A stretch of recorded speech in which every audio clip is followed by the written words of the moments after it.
1996 থেকে 2001 তালেবান সরকারের বন্ধুতে পরিণত হয়েছিল পাকিস্তান। তবে সম্প্রতি মাথাচাড়া দিয়ে ওঠে সীমান্ত নিয়ে পুরনো বিভেদ।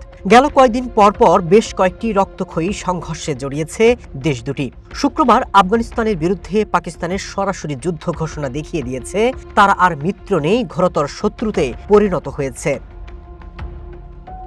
প্রায় 2600 কিলোমিটার দীর্ঘ সীমান্ত রয়েছে এই দুই দেশের। সম্প্রতি আফগানিস্তান সীমান্তবর্তী এলাকায় পাকিস্তানের সামরিক বাহিনীর উপর জঙ্গি হামলার তীব্রতা বাড়ে। ইসলামাবাদের অভিযোগ, তালেবানরাই এই জঙ্গিদের আশ্রয় প্রশ্রয় দিচ্ছে এবং তাদের সমর্থন ধরেই তারা পাকিস্তানে হামলা চালাচ্ছে।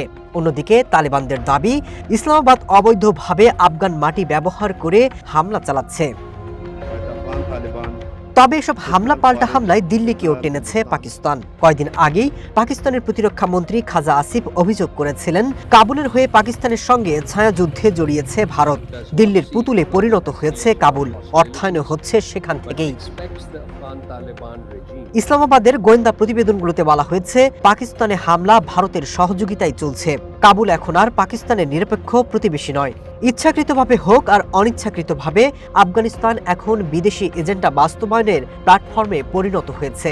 মূলত আফগানিস্তানকে পাকিস্তানের বিরুদ্ধে কৌশলগত হাতিয়ার হিসেবে ব্যবহার করা হচ্ছে। তবে এসব অভিযোগ অস্বীকার করেছে ভারত। এমন অবস্থায় সতর্ক অবস্থানে রয়েছে দিল্লি। ভূ রাজনীতির জটিল সমীকরণে পাকিস্তান আফগানিস্তান সংঘাত এখন ভিন্ন দিকে মোড় নিয়েছে। আমেরিকার স্বার্থ, ভারত এবং চায়নার দড়ি টানাটানি এবং তালেবানের নতুন মিত্র নির্বাচন এই পরিস্থিতিকে আরো জটিল করে তুলেছে। এমন অবস্থায় সংঘাত বন্ধে কূটনৈতিক সমাধানে জোর দিচ্ছেন বিশ্লেষকরা। অনেকের আশঙ্কা, দেশ দুটি বড় বিবাদে গেলে জড়িয়ে পড়তে পারে প্রতিবেশীরাও। Masud Rana, one international desk.